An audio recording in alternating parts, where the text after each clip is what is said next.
So hello everyone. Today I am there in front of you so that we can discuss the chapter that is the life process, and the part which we are going to consider today is respiratory system in human beings. Okay, so this is the process which is happening inside the mammalian body. We are going to discuss about the respiration in humans, means mammals basically. So first of all, we will be seeing the what are the parts involved, and before this one we have already discussed about the aerobic respiration, anaerobic respiration, breathing and respiration. So this is the continuation series of that one only. Okay, so here we will be seeing what are the parts involved. See, we are having the nose. Nose is having two that openings which is known as external nares or nostrils. Okay, and this is going to open into the cavity which is known as nasal cavities, and that nasal cavity is also considered as a nasal passage also. Okay, and then the third thing came into existence is the internal nostrils. Internal nostrils basically the sort of opening which is opening inside this pharynx, as well as this buccal cavity is getting open into pharynx. So pharynx is having two openings basically. What are the opening which pharynx is having? The one, the buccal cavity is going to connect with the pharynx, as well as the nose, that the internal nares is also going to connect it with the pharynx only. Okay, moving ahead, the pharynx is there. Pharynx is basically the small extended part which is having these both openings, and then it is going to connect with the larynx, which is the next part over here. Okay, after larynx we are having the trachea. This is the trachea. Then this trachea is getting divided into two bifurcations basically, which is known as bronchi, and then it is going to extend into like you must have seen the structure of the roots. The same thing is over here, like primary, secondary structure, then the tertiary structure is there, means bronchi is there, then bronchioles will be there, then small alveolar duct will be there, and then this small alveolar sacs will be there. Okay, this is what is the structure. And here the heart is there, which is somewhat near to the left side. Okay, and just below this one there is a structure which is known as diaphragm. Diaphragm is basically muscular in structure, so it is going to help whether in the expansion or the contraction of the lung, so that we can do the process of respiration. Okay, so now we will go one by one. Whatever the air will be there, that is basically we are going to intake oxygen only, but it is somewhat mixed with the other gases also. But right now we will be talking about the oxygen. Oxygen is going to get inside our nose through this nasal passage, and from this nasal passage it is going to be connected with the pharynx. Okay. The pharynx is basically the small tubular structure which I have already told you, having the opening of the buccal cavity as well as the extension of the internal nares also. Both are going to open inside this one. And when we are talking about the function of the nose, whatever the air will be entering inside the nose, it is going to get moistened within the nose, as well as it is going to get warmth also. And when we are talking about the other thing, the nose is having the hair-like structure which is also going to act as a filter system. So whatever the germs entry or the dust entry will be there inside the nose, all these things are going to be get blocked inside the nose only.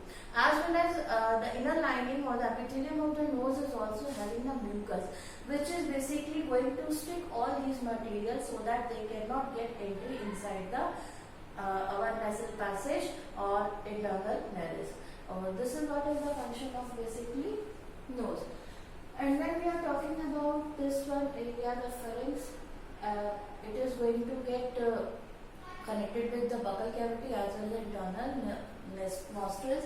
And here one more thing is there, when this air is going to get inside over here, so it is going to be get enter inside the larynx basically after passing the area of the pharynx only.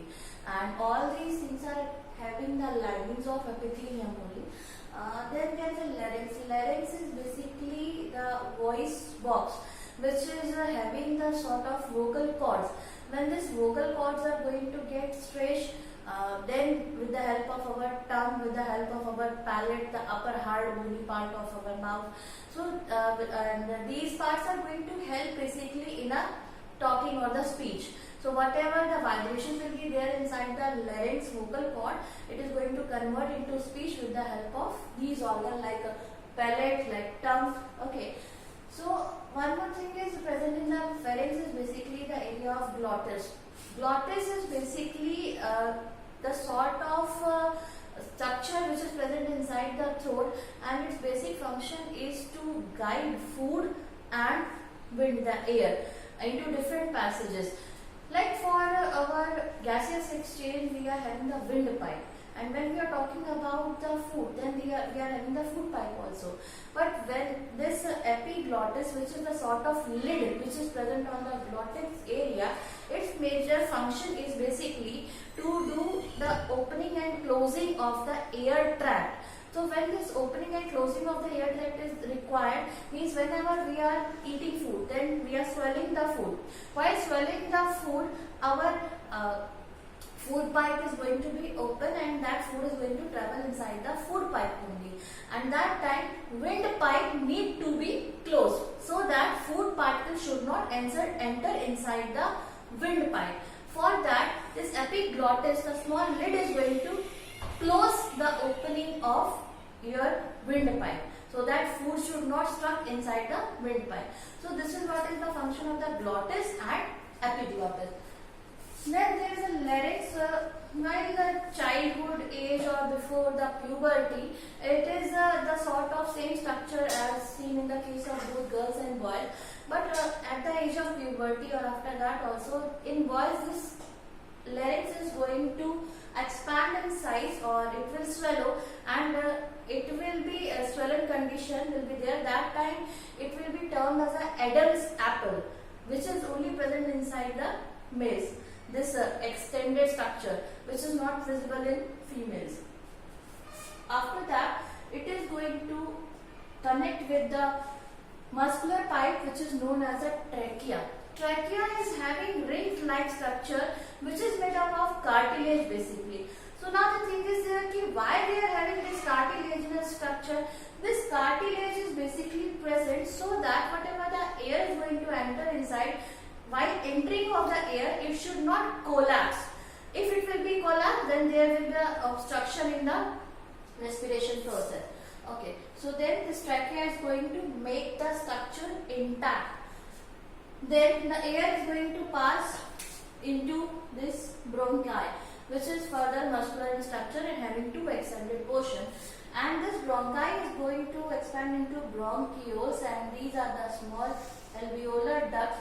Alveolar ducts are having then sac-like structure which is known as alveolar sac. And here you can see that this is very small. When we are talking about the alveolar sac, basically it is small bag-like structure which is made from the blood capillaries, and it is basically meant for the diffusion. So whatever the exchange of gases will be there, that is going to be happen inside this alveolar sacs only. Means whatever the carbon dioxide is will be there, it is going to be released inside this tract, and whatever the CO2 will be there, that is going to be taken in with the help of these alveolar sacs only. And when we are talking about the other things, then nose is having the basically cartilaginous septum also, which is going to divide into basically two chambers. So cartilage is present in nose also, it is present in trachea also. And here when we are talking about the surface area or the area which is going to be formed by the alveolar sac, then it is nearly 80 meters square. Means with the help of this alveolar sacs only, we can absorb lot of oxygen.